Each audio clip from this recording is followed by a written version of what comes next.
tão grande de filhos no caminho do bem.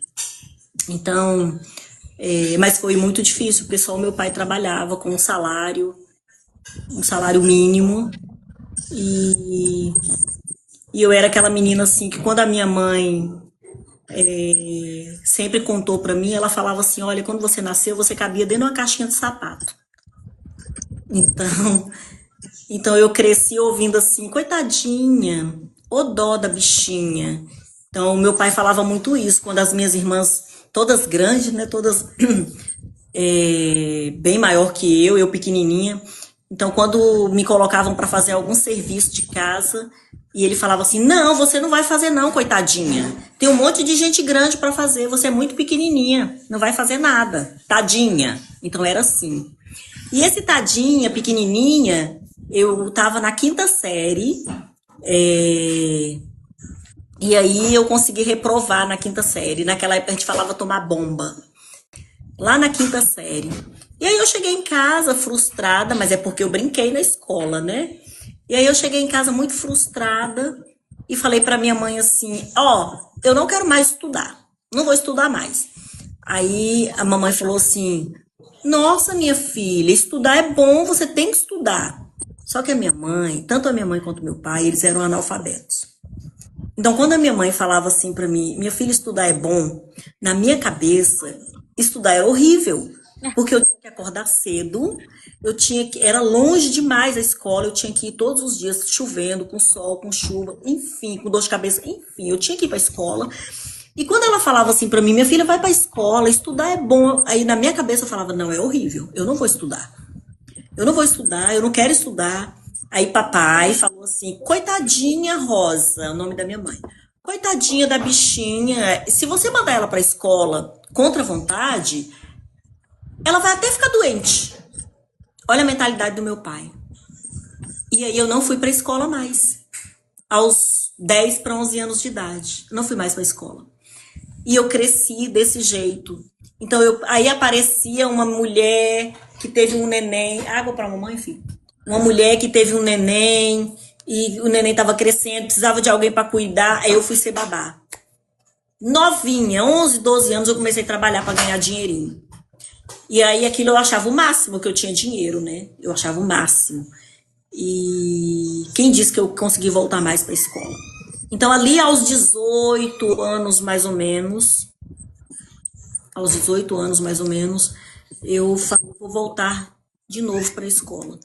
E eu ia para a escola, ficava 6 meses, saía porque eu não dava conta, não conseguia mais conciliar que eu tinha que trabalhar durante o dia, num subemprego no sentido de serviço pesado, né? Porque era muito cansativo ter que acordar e fazer tudo que eu fazia enquanto babá ou trabalhando na casa dos outros. Então era muito pesado.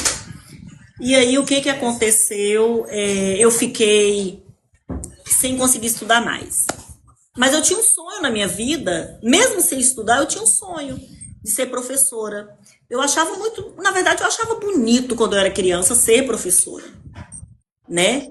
E eu sabia que para ser professora naquela época tinha que fazer o magistério, né? A única coisa que eu sabia.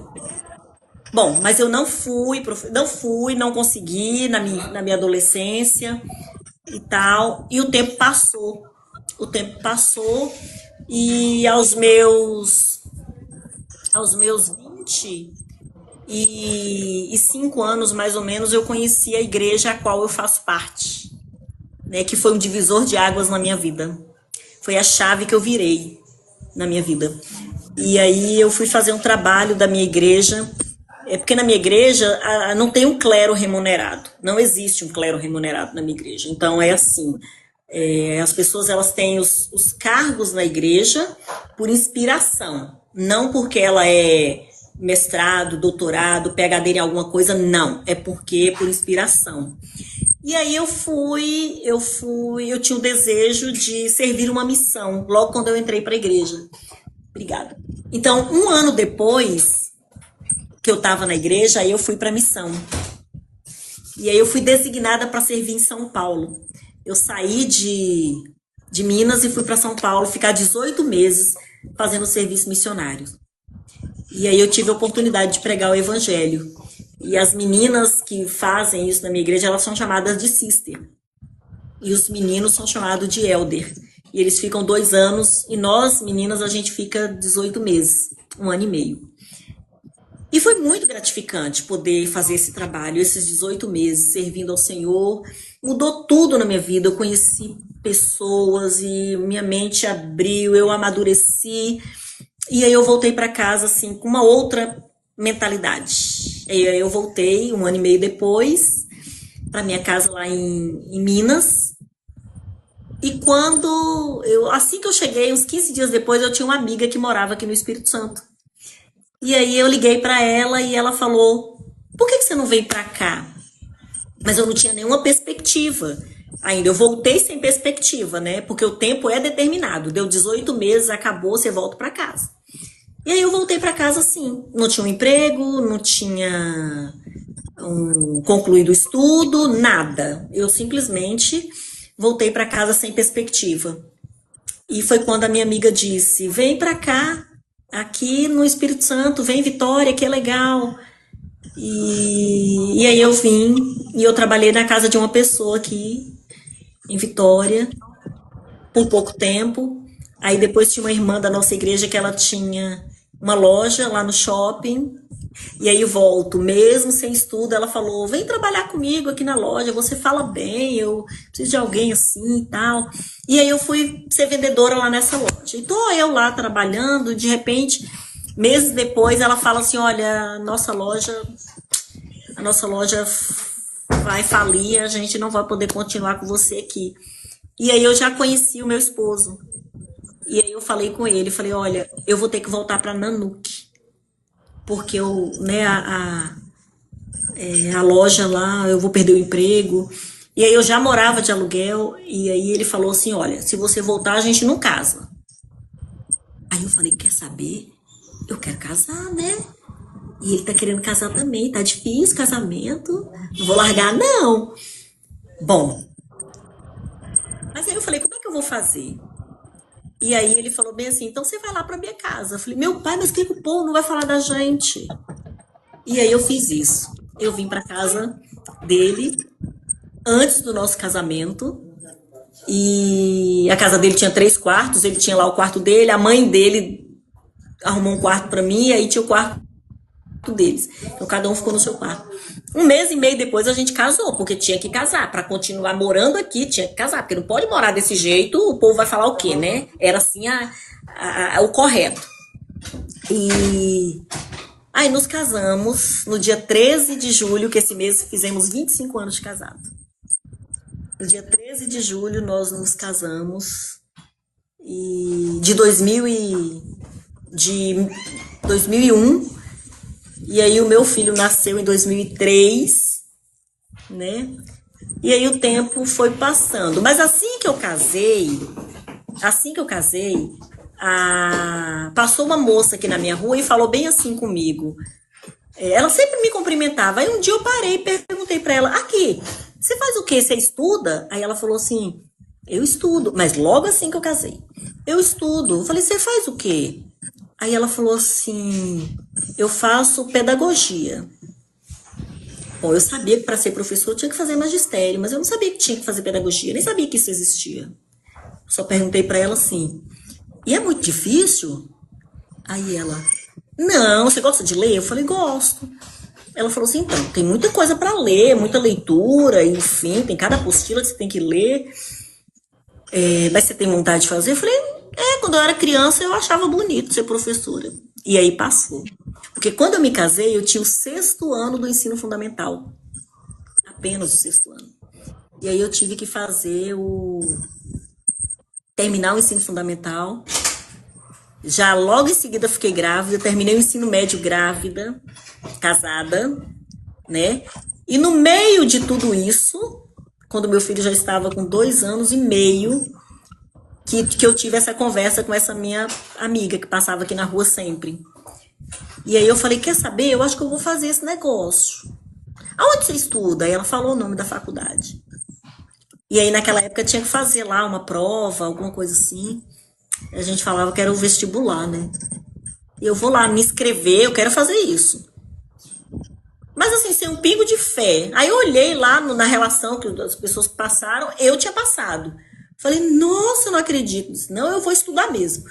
E aí, no ano de 2005, eu entrei na faculdade. E aí, 2009, eu comecei a dar aula. Eu entrei na sala de aula. Mas antes disso, para eu poder pagar a faculdade, eu precisei eu precisei trabalhar como merendeira na escola, né? Para poder pagar a faculdade, que eu já estava na faculdade. Então, em 2009, quando eu terminei a faculdade, foi quando eu saí da escola do trabalho de merendeira. E aí eu falei assim: olha, se o senhor me deu a oportunidade de chegar até aqui, então eu preciso fazer o que o senhor ele quer que eu faça, né? Não foi fácil, porque eu saía de casa às vezes 5 e pouca da manhã para ir para o estágio remunerado. Saía às 11 do estágio, tinha que chegar meio-dia na outra escola, que era como merendeira.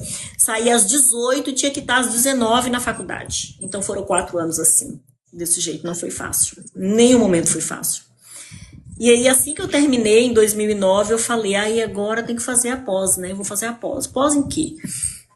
Então eu falei, o que que eu gosto? Ah, eu já sei. Então eu vou fazer uma pós em educação especial. E aí eu me especializei em educação especial e continuei dando aula. Fui dando aula, aí eu preciso fazer uma outra pós. Vou fazer uma pós agora em alfabetização e letramento. Então eu fiz outra pós e meu filho foi crescendo, foi crescendo. E se eu pudesse escolher a profissão dele, se eu pudesse escolher, não seria o que ele escolheu, porque hoje ele é professor de inglês, né, concursado aqui no estado, mas não era assim, mas eu sou orgulhosa disso, mas eu ia escolher uma outra profissão para ele, né, porque hoje em dia, não é igual quando eu era criança que eu achava bonito. Hoje em dia o professor, ele sofre, ele é desvalorizado, mas eu amo a minha profissão. E eu trabalhei na minha profissão até outubro, final de outubro, último dia de outubro do ano passado, né? Aí vem agora outra etapa da minha vida, que foi o diagnóstico, que começou logo depois, né, de final de outubro do ano passado. Eu estava muito cansada, muito cansada, e aí de repente eu pensava assim, todo esse cansaço que eu estou sentindo é devido ao final de ano, né? Porque a gente fica exausta, professor se acaba no final de ano. Então eu estou muito cansada, eu estou destruída. Mas vai passar, vai passar. Pensava eu que ia passar. E aí quando foi um domingo qualquer, assim, na verdade não foi um domingo qualquer, foi dia 2 de novembro, foi dia 2 de novembro, aliás, de novembro do ano passado, eu acordei e eu não estava legal, minha pressão estava 9/7. E eu fui para a igreja assim mesmo e voltei da igreja um tanto cansada, um tanto muito cansada, e eu ia muito ao banheiro, ia muito ao banheiro. Mas aí eu falava, eu sou uma mulher na menopausa, deve ser isso que está acontecendo comigo. Mas é tudo assim, hipótese, né? Tudo eu pensava, deve ser, deve ser. Só que na segunda-feira, eu falei, quer saber, eu vou ao médico agora de manhã, eu vou ao hospital, porque o que que acontece? Eu passei mal ontem, então eu não tava legal ontem, então eu vou ao médico para ver o que que tá acontecendo. E eu não tinha dado nenhum atestado e já era mês de novembro naquele ano. Fui no hospital, a doutora olhou para mim e falou assim: olha, clinicamente você tá bem. Me deu um soro e falou assim: eu vou te dar o dia de hoje para você descansar. Aí eu agradeci, saí. Depois que eu saí, eu pensei: nossa, que ordinária. Ela podia ter me dado pelo menos até sexta-feira, para eu poder literalmente descansar, porque eu tô exausta, eu tô muito esgotada, não custava nada ela me dar até sexta-feira. E aí eu vim embora para casa murmurando, reclamando, xingando a médica, até a 20ª geração dela. E aí eu cheguei, sentei na minha cama Ai, Deus, desculpa, gente. Não, e continuei O médico xingando, faz né? isso com a gente. O médico E faz continuei passar raiva. xingando a médica. Falei, olha, mas ela é muito ordinária, gente. Custava ela ter me dado até sexta-feira. Gente, não custava nada, Desse jeito que gente. ela queria que tu descansasse, né, mulher? Então, eu queria descansar a semana toda. Isso era segunda, eu queria descansar até sexta. E aí, eu sentada na cama, no mês de julho, no mês de julho, nas férias, no recesso de julho, eu fui a reumatologista. E nesse meio tempo, ela me deu um encaminhamento de um exame de abdômen total e falou assim: Romilda, você só vai fazer esse exame em janeiro, não precisa fazer agora, guarda e faz em janeiro. Aí eu falei: tá bom, guardei. Quando eu tô ali sentada, xingando a médica e destruída, arrasada, menina, Deus falou tão forte, aquele sentimento que doeu de tão forte, assim. Vai agora, pega aquele papel que a médica te deu lá no mês de julho, vai agora e faz o exame. Eu só pensei assim, eu vou, mas eu não marquei, não fiz nada. Vai agora. Então eu levantei, peguei aquele papel e fui fazer o exame. Cheguei lá, falei, moça, eu vim fazer esse exame, mas eu não marquei. Mas eu preciso fazer esse exame, eu queria saber se tem como, sem marcar. Aí ela, olha, sem marcar não tem como fazer, mas espera um pouquinho que eu vou perguntar ao médico. Ela foi lá dentro, perguntou ao médico e voltou e falou, não, o médico falou que dá pra fazer. Você só precisa tomar 8 copos com água e ele vai fazer o exame. Bom, até aí eu não tinha visto que era Deus. Só que ele fez o exame. Quando ele fez o exame, ele falou assim, olha, eu tô vendo aqui um grande volume de massa aqui no seu abdômen. Imprimiu lá o laudo e me deu e eu vim embora com aquilo. No meio do caminho eu parei o carro, li tudo, depois tirei uma foto e mandei pro meu ginecologista e falei para ele, olha o que deu no meu exame. Aí ele falou assim, ele me respondeu com a seguinte frase, procurar um cirurgião ginecológico. Aí eu pensei, então é cirurgia, meu Deus, meu pai, e agora? Fiquei com aquilo na cabeça. Me dá o nome de um especialista que possa fazer essa cirurgia e ele me deu o nome. Aí, e atende no hospital tal, que é aqui perto da minha casa mesmo. Aí, no dia seguinte, que já era na terça, eu falei, eu não vou para a escola. Eu vou lá no hospital procurar essa médica. E aí fui no clínico, a médica da clínica eu dei o papel para ela, falei, olha, o resultado que eu fiz ontem deu isso aqui. E ela disse o seguinte, falou, olha, faz mais uma tomografia. Aí eu fui lá e fiz a tomografia. Quando eu voltei para ela me falar o resultado da tomografia, ela disse: Romilda, eu tomei a liberdade de tirar uma foto do seu resultado aqui e mandei para um amigo meu lá no hospital tal, não sei se pode falar o nome, e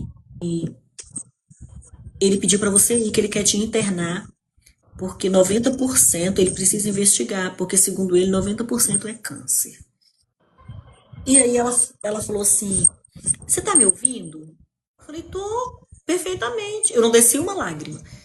E você quer que eu chame uma ambulância para te levar? Ou você tá de meios próprios? Eu falei, não, tô dirigindo, vou. Você vai dirigindo? Eu falei, vou, tá tudo bem comigo. E aí cantei uma frase daquele hino que fala assim, uma estrofe não, só um verso. Eu disse para ela assim, tem um hino que fala bem assim, ó. Vou passando pela prova, dando glória a Deus. É isso que eu vou fazer, doutora. Eu tenho que passar por isso? Eu vou passar. E aí eu peguei aquela papelada que ela me deu, levantei, agradeci, entrei no carro e fui pro outro hospital. Quando eu cheguei no outro hospital, que eu liguei pro meu esposo, falei, olha, eu tô aqui no hospital, eu vou internar. Ele, o que que aconteceu? Eu falei, não sei, eu preciso internar. Mas eu não queria contar pra ele na rua, né? E aí eu falei, olha, você vem pra cá, que eu tô aqui e tal, te esperando. Aí ele chegou lá, uns 40 minutos depois, e aí eu disse pra ele, olha, isso. Ele falou, não, não é não. Eu falei, bom, eu também quero que não seja, mas o médico falou que 90% de chance. E ali nós fizemos todos os exames, tudo, inclusive aquela cirurgia de vídeo laparoscopia.